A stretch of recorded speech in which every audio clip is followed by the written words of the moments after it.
I mean, just everybody. If you want to see really good pick-aparts of some of these movies, you got to watch a couple of our. First of all, you got to watch the Cinema Snob. You got to watch Phaelus because they do a great job at those films of just. Well, we've talked about it before on the show, making us realize why we thought that movie was stupid. They actually we finally watch it and it's like, oh, now I understand why. Especially Phaelus's film when Phaelus does it, because you're kind of like, okay. But then you got those other slashers, those classic slashers. So Leatherface, of course, is a classic slasher. Yeah, well, I mean that really, I mean, what was it 70? Was it 72 or 74 Well, when that 74? I think is when it. Yeah, Texas Chainsaw came out before Halloween and Friday the 13th. Yeah, and it was, at the time it was kind of I think it was just a kind of intended to be a one-off weird kind of 70s horror movie, and it kind of moved into the franchise business after the success of Halloween and all that came along. Sequels and remakes and reboots and everything. Yeah, I think well the second one I think Toby whatever his name is Hooper he was involved with the second one too. Yeah. And it was more of a big budget kind of slasher blood and gore fest, like an 80s kind of slasher type movie, but that first Chainsaw still isn't that kind of the thing just though? Awful real. Isn't that kind of thing though? Like you get these great classic slasher films, Texas Chainsaw, the first Halloween. I'll say the first and second Friday the 13th because I know your feelings on the first one. And I actually I like 2, 3, and 4. I like the 2, 3, and 4. I don't like the first. But isn't it? But it seems like when the originals shot on such a low budget and were fantastic, amazing pictures. But then when they start getting the studios get more involved, you get more money behind it. That's when the quality started kind of going down. When the producers would get their saying, oh, we would rather have it this way than that way, and the director does it.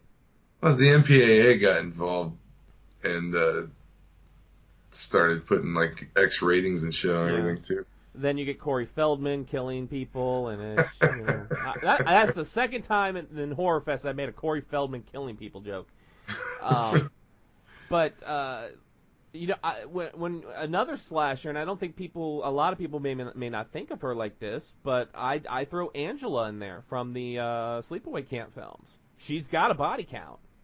Well, yeah, well, it's a I'd say if it's got at least 3 entries or even 2, I'd say if there's a 1 and 2, you got yourself a serial killer franchise type slasher. Well, what the Sleepaway Camp's got, I'll say 4.5 because wasn't it Sleepaway Camp 4 was like that one that really wasn't a Sleepaway Camp film. It was more like unfinished, and somebody went and finished it. Yeah. I don't know how to do with the original plot line. The last couple have to do with anything, but I know there's a few in there that make it a slasher type franchise. Yeah, well, because you had the first one, and she definitely had a body count in the first one. Angela had a good body count in the first one. And once again, like a unique, weird horror movie to stand on its own, and then they tacked all these other movies onto it and made it horrible. And then Friday the 13th is the weird exception for me because, as I've said, I don't like the first one, but I do like 2, 3, and 4. Right.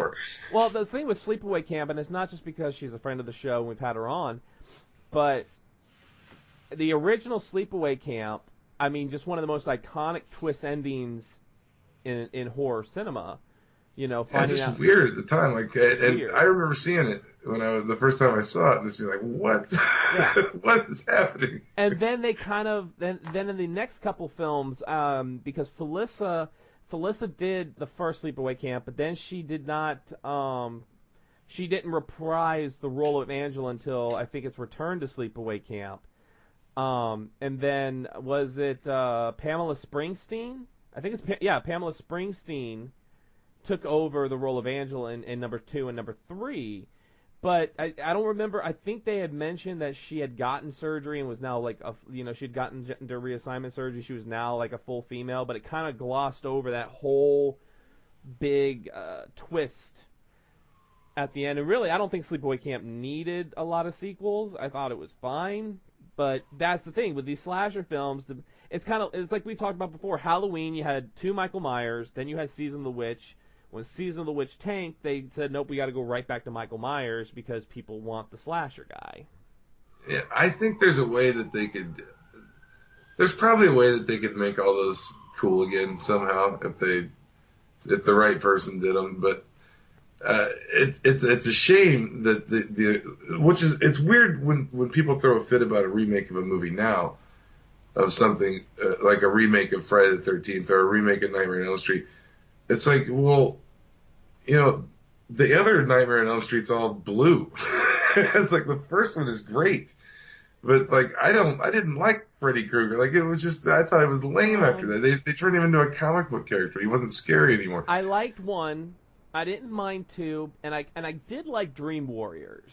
It really after Dream Warriors was when, and I like New Nightmare. I'll say this, I liked New Nightmare. It wasn't horror at that point. That's what I'm saying. It wasn't a horror movie at that point. It was more of like a comic book superhero villain type thing, and after like a while, these things just become, with the Halloween, they just became the same old fucking thing. You just go around, he shows up in the dark and kills somebody.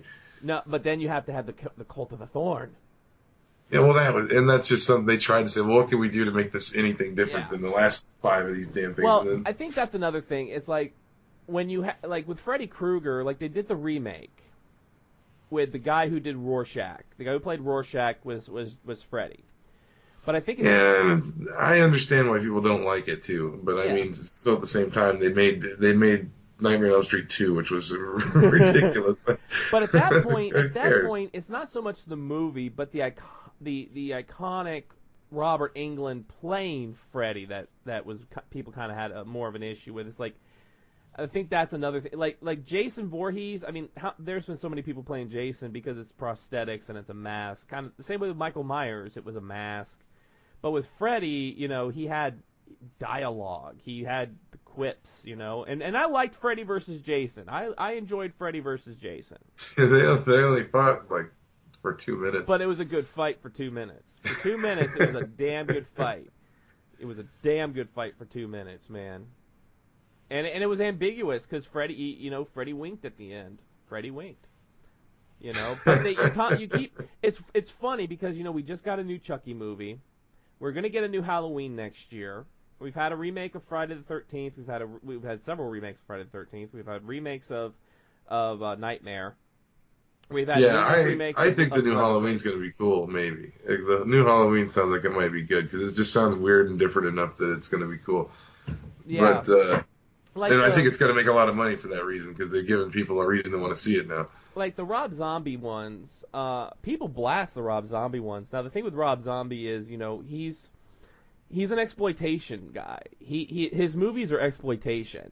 I mean, and I think that's part of the issue is the fact that if he had made those movies during the height of the exploitation days, people would see him in a completely different light than being made, in this new century where people are more CG and shit like that. And I'm sorry, Malcolm McDowell, I love Malcolm McDowell. I love him. But you can't step into the role of Donald Pleasance. I mean, Donald Pleasance, just no. Donald Pleasance had an Emperor moment when he saw Jamie come down with the costume. He's like, no, evil. But I like Malcolm McDowell. I do. He's Caligula. I love him. Well, yeah, the Rob Zombie movies, I think a lot of the complaint is the fact that in the Halloween, Michael Myers is this mysterious thing. You don't even know if he's like a man or what under the mask or the whole thing. He's just this. You hear a little bit. You see the beginning part about who he actually It's what is that, like a 5-minute scene where he kills his sister and then it's ambiguous. You don't know what really caused him to do it. Yeah, you don't know what's wrong with him, why he's like that. We later on find out it's the Cult of the Thorn, but I mean, come on. Yeah, several films later we find out it's all orchestrated by a cult. But no, the first one is he's so mysterious and just creepy because he's just silent and you just see him in the background and shit standing around and you don't know much about him. He's this weird guy in a mask that's just following people around. And there wasn't really anything like that at the time either. It was an original kind of concept. So I mean that was cool. And so that's the difference. They gave him too much of a backstory with Rob Zombie, I think, and they tried to humanize Michael. Yeah, you can't humanize like the shape. He's not supposed to be human. He's like a. And then, recently the Nostalgia Critic did I don't know. Did you watch his review on the Rob Zombie Halloween? I think so. I think I maybe even where I even got that idea from, but I mean that's. And Phalis kind of said the same thing. Phalis, when he reviewed it, said the same thing, and I kind of agree with him. The other thing I kind of it's not my point of view. It's like I heard that somewhere. I didn't mean to make it sound like that. No. I'm just saying this is kind of like the consensus across everybody is kind of the same thing. It's like from why a lot of people bash on that movie. Yeah, and I think the other that's thing the reason they get. Jamie Lee Curtis as Laurie Strode in the first one. She was socially awkward. She was just trying to babysit. She had no idea that she was actually adopted and all this other stuff. Then you get Scout Taylor Compton as Laurie Strode, and she's like the complete opposite of how Jamie Lee Curtis did Laurie. And I mean, every actor is going to bring a different spin to a character. That's just the way it is. But people didn't like how she kind of her take on Laurie. And I mean, we only had Laurie in the first and second one, and then a little bit in, then we didn't get her again until H2O, and then then Halloween, the Busta Rhymes edition. Trick or treat, motherfucker. Yeah, they just got insane. And I think that the new concept sounds kind of cool. Like he might, there's like he may be an evil spirit, even he might not even be a human being or whatever. Well, for John Carpenter to come back and say, you know what, this is the script that made me want to come back to Michael. I mean, that's saying something. Yeah, I think it sounds kind of cool. It would be cool if they could do something with Friday the 13th. That would be. Yeah. But you kind of gotta go full rail exploitation and just have Jason just chopping his way through people through the whole movie. Can we actually get him Can we now get him actually in Manhattan like for the whole movie? Instead of on a boat for get the permits. We get the permits so Jason can actually take. He didn't really take Manhattan. He kind of like got a bagel and left. That's about it. Yeah, I mean, I think they need to scale him back to like a somewhat human looking being, and not just a giant zombie freak.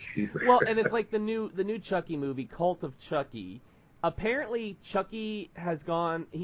From what I know, and I haven't watched the full movie, but I know the plot of it.